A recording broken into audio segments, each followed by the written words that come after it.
Welcome to the Social Lens and thank you for watching. The Economic Freedom Fighters, EFF, launched their manifesto at the Mabhida Stadium in Durban, KwaZulu-Natal, amidst a gathering of enthusiastic supporters and curious onlookers.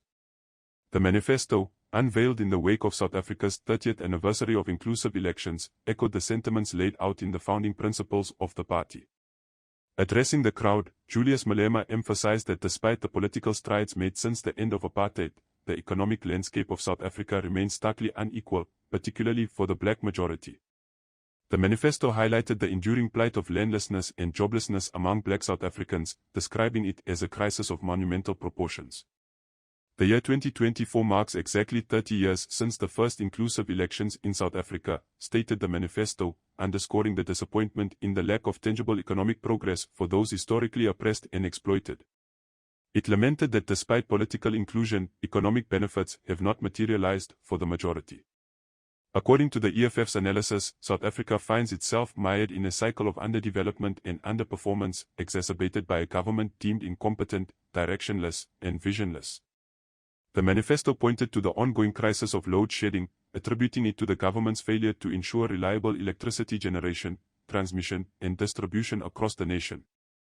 The launch event at Mabhida Stadium served as a platform for the EFF to articulate its vision for addressing these challenges. Promising radical economic transformation, land redistribution, and job creation, the party presented itself as the vanguard of change in South Africa's political landscape. As the EFF's manifesto gains traction and attention, it sets the stage for a heated political debate in the run-up to the upcoming elections, with the party positioning itself as a formidable force for challenging the status quo and championing the interests of marginalized communities.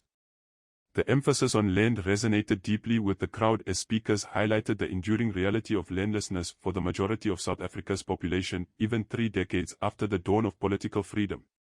It was pointed out that despite efforts to address land reform, 80% of the population still occupies less than 10% of the nation's land, underscoring the urgent need for radical change in land distribution policies. Similarly, the focus on jobs struck a chord with many, as the manifesto lamented the persistently high levels of unemployment, with over 11 million capable South Africans currently without work and another 13 million not economically active. The EFF framed this as a failure of successive governments to deliver on their promises, emphasizing that the time for empty assurances has passed. The urgency expressed through the emphasis on now stemmed from the belief that 30 years is far too long for the plight of the people to remain unaddressed. Speakers denounced the notion of postponing true liberation and rejected the idea of being silenced with promises of reconciliation. Instead, they demanded immediate action to end racialized poverty, inequality, underdevelopment, landlessness, and joblessness. Julius Malema passionately emphasized the need for immediate action, capturing the mood of determination permeating the event. The manifesto launch served as a declaration of the EFF's refusal to adhere to the compromises made during the transition to democracy in 1994, which they argue failed to bring about true economic liberation. Rejecting the notion of being bound by past agreements, the EFF positioned itself as a new generation fighting for genuine economic emancipation without delay. The emphasis on stop load shedding underscored the government's failure to deliver on its promises of a reliable electricity plan that would ensure access to all citizens. Despite repeated assurances, the EFF pointed out the lack of a dependable strategy, leaving many South Africans in the dark during periods of load shedding. Furthermore, the manifesto highlighted the persistent economic dominance of the white minority, particularly in sectors such as land ownership, retail, industry, and finance. Decades after the end of apartheid, the economy remains largely controlled by this minority, perpetuating inequalities inherited from the colonial past. Despite being the numerical majority, the black population, especially Africans, continue to face economic marginalization, with limited opportunities for meaningful participation in the economy. The EFF criticized the prevailing model of black economic empowerment, arguing that it benefits only a select few without addressing the structural exclusion of the majority. Post-1994 governments were also chastised for their failure to transfer economic power to the black majority and for not effectively utilizing state assets for the collective benefit of all South Africans. Instead, they have perpetuated and exacerbated apartheid-era economic inequalities, with poverty disproportionately affecting black communities while wealth remains concentrated among white elites. The EFF positioned itself as the only political movement capable of enacting real economic change in South Africa. Drawing on its track record of activism and leadership over the past decade, the party pledged to fundamentally transform the economy to ensure genuine ownership, job creation, and inclusive development for all citizens. Central to the manifesto is the assertion that the EFF's political program is rooted in the organic development of policies designed to address the needs and demands of the people.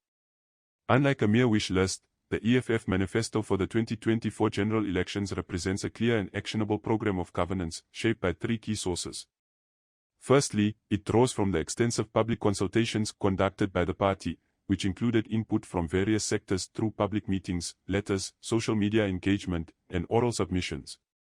Secondly, it is informed by the principles laid out in the founding manifesto of the EFF. Lastly, the manifesto reflects the collective experience gained by the EFF through its participation in various legislative bodies, including parliament, provincial legislatures, and municipal councils.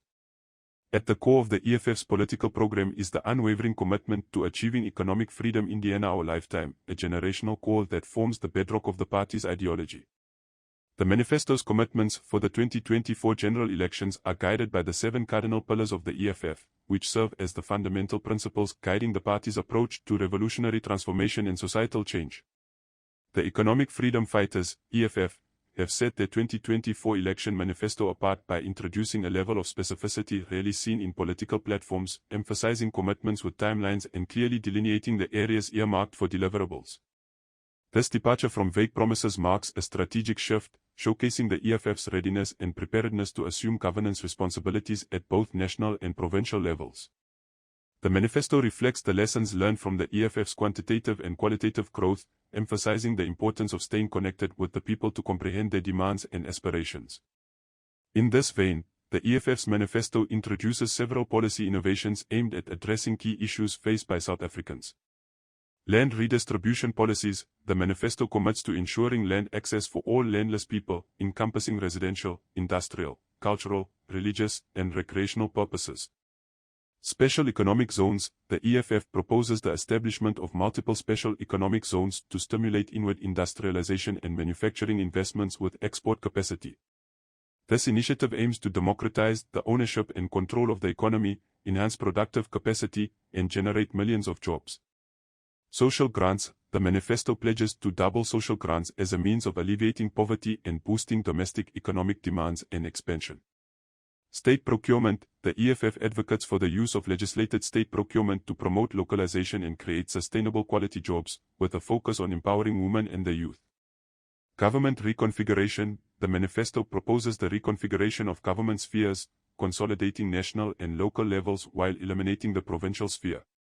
This restructuring aims to redirect resources toward impactful service delivery and strategic investments. Constitutional amendment. The EFF envisions amending the Constitution to designate the National Prosecutions Authority, NPA, as a Chapter 9 institution accountable to Parliament. This move is intended to halt selective prosecutions and combat corruption. Policing system overhaul. The EFF's government, as outlined in the manifesto, is committed to restructuring the policing system to prioritize law enforcement's role in safeguarding human rights and public safety. For too long, South Africa has grappled with the legacies of apartheid and colonialism, grappling with deep-seated inequalities and systemic injustices. Yet, amid these challenges, there exists a spirit of resilience and determination, embodied by movements like the EFF, that refuse to accept the status quo. But the journey ahead will not be easy. It will require courage, unity, and unwavering commitment from all citizens to confront the entrenched forces of inequality and injustice.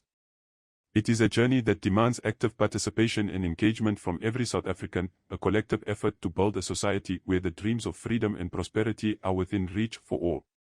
As the country prepares for the upcoming elections, let us heed the call to action.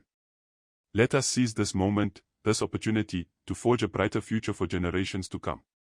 Let us vote with conviction, with hope, and with the knowledge that together, we can build a South Africa that truly belongs to all its people.